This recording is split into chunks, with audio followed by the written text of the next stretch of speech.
Hello and good morning to everyone. So today we will just continue our Victorian age and we are going to finish it completely today. So let's get started. So जैसे कि हम लोग पहले भी discuss कर चुके हैं syllabus and all the things, हम इंट्रोडक्शन भी डिस्कस कर चुके हैं. We were basically literary characteristics of Victorian age, जिसमें मैंने आपको एज ऑफ प्रोस समझा दिया था एंड आपको मॉरल पर्पस भी समझा चुकी हूँ. इसका सिर्फ एक लास्ट पॉइंट है जो हमारा बचा हुआ है, उसको हम समझेंगे. तो आई गेस आपको मॉरल पर्पस समझ आ गया था. इसमें बेसिकली जो हमने डिस्कस किया था वो आर्ट ऑफ आर्ट सेक था and how what were the moral purpose, what were the characteristics of this age and how does it define. So the last point is Victorian age is emphatically an age of realism rather than of romance. So basically ये एक as थी जहाँ हम realism की बात करते थे rather than हम रोमांस की. ठीक है, अब यहाँ जिस रियलिज्म की बात हो रही थी that was not the realism of जोला एंड इब्सन. जैसे जोला एंड इब्सन के जो वर्क्स थे उसमें जिस रियलिज्म की बात होती थी हम उस रियलिज्म को यहाँ डिस्कस नहीं कर रहे हैं. बट यहाँ का जो रियलिज्म है that's has a deeper meaning. ठीक है, but a deeper realism which strives to tell the whole truth, showing moral and physical disease as they are but holding up health and hope as the normal conditions of humanity. So basically हमें ये बता रहा है कि जिस realism की बात हम कर रहे हैं ये आपको होल ट्रुथ बताता है. मीन्स ये आपको कोई पार्शियल ट्रुथ या मैनिपुलेटिव ट्रुथ नहीं समझा रहा है, ये आपको वो डीपर ट्रू सेंस वाला ट्रुथ बता रहा है कि एक्चुअली में हुआ क्या था. ठीक है, showing the moral and the physical diseases as they are. जैसी हैं वैसी बता रही हूँ, उसमें मैं कुछ भी स्पाइस एडअप नहीं कर रही हूँ. Fine, but holding up health and hope as the normal conditions of humanity. ठीक है, और क्या होल्ड अप करके रखा इसने होल्ड अप किया जो हेल्थ थी, जो होप थी कि हाँ everything will be good. Like एक होता है ना, like whenever there is a novel, जब वो एंड हो रही है या उसमें जो लर्निंग है, the learning or the moral what it is telling you that be hopeful, this will change. और या फिर वो hopeless है कि वो ये कह रही है nothing is gonna change and everything is gonna be bad as it is. तो ऐसा नहीं था इसमें. फाइन, तो यहाँ पे हमारा यहाँ moral purpose ख़त्म हो गया. नेक्स्ट अब हम बात करते हैं आइडलिज्म की. That is basically the last literary characteristic of Victorian age. Okay, यह हमें कहता है that it is somewhat customary to speak of this age as an age of doubt and pessimism. जो जैसे आप देख सकते हैं इसको एक age of doubt and pessimism कहा जाता था. ठीक है, अब बेसिकली एक चीज़ जो आपको समझ आ गई वो तो ये है कि यहाँ पे डाउट था. फाइन, और एक है पेसिमिज्म. पेसिमिज्म क्या होता है? तो बेसिकली पीपल जो होते हैं दे आर ईदर ऑप्टिमिस्टिक और they are pessimistic. Pessimistic means that you have a tendency to see the worst of the things. तो एक एग्जाम्पल हम हमेशा सुनते हैं, द ग्लास हाफ फुल और हाफ एम्प्टी.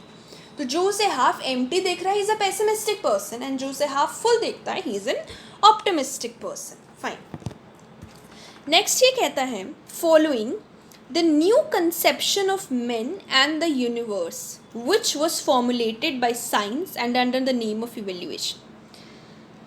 ठीक है, अब एक नया कॉन्सेप्ट आया because there was a new concept of the universe which was formulated by science. ठीक है, अब साइंस ने एक नया यूनिवर्स क्रिएट किया और उसका क्या नाम था? उसका नाम था evolution. So basically what do we mean by evolution? अगर हम टर्म के अकॉर्डिंग जाएं तो बायोलॉजी कहती है कि इवोल्यूशन वो चेंज होता है in the characteristics of species over several generations and relies on the process of natural selection. So basically simple words, जब बहुत सारे period of time में कुछ generation में changes होते हैं, उनकी characteristics change होती है, उसे हम evolution कहते हैं. तो जो ये new concept था इसे हमने क्या नाम दिया था? evolution नाम दिया था. Fine. It is spoken of also as a prosaic age lacking in great ideals. Fine. अब यहाँ पे हमने एक वर्ड्स पढ़ा prosaic age. What is prosaic? Prosaic means an ordinary or dull. ठीक है, मतलब कुछ भी इंटरेस्टिंग नहीं है, कुछ भी इमेजिनेटिव नहीं है, everything is so normal, so ordinary. तो ये प्रोसाइक एज थी जो बेसिकली जो बेसिकली लैक करती थी ग्रेट आइडियल्स में। So what do we mean the ideals? Means that were regarded as perfect, कि भाई परफेक्शन जो चीज़ थी वो यहाँ पे नहीं थी, everything was dull and ordinary. Fine. Tennyson's work is sometimes in a doubtful or despairing strain. Okay तो बहुत बार जो टेनिसन का वर्क होता था वो एक बहुत ही डाउटफुल, क्योंकि इस एज में भी हम बात कर चुके हैं, बहुत ही डाउटफुल थी, full of doubt and pessimism थी, तो उसका वर्क बहुत बार डाउटफुल होता था, ये डिस्पेयरिंग स्टेन में होता था। डिस्पेयरिंग मतलब that a person who has lost all his hope, कि कुछ होप बची ही नहीं है, that something good can happen. ठीक है, तो यहाँ पे वो होप नहीं थी।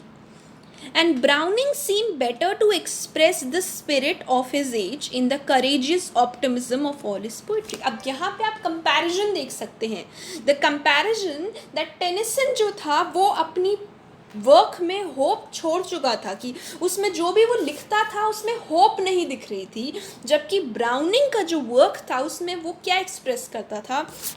He used to express the spirit of his age and the courageous optimism. अब आप कंपेयर कर सकते हैं इन दोनों चीज़ों को, that is optimism and pessimism को, ठीक है, of all his poetry.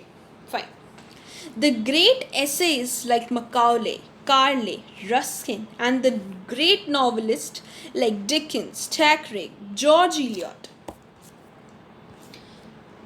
generally leave us with a larger charity and with a deeper faith. तो बेसिकली इन सब ने क्या किया? नॉवलिस्ट एंड एसेज जो भी हमने अभी लिस्ट पढ़ी पूरी, इन सब ने अपने वर्क के through they were actually trying to leave us with some charity, with not some charity, with a larger charity, with a deeper faith in our humanity.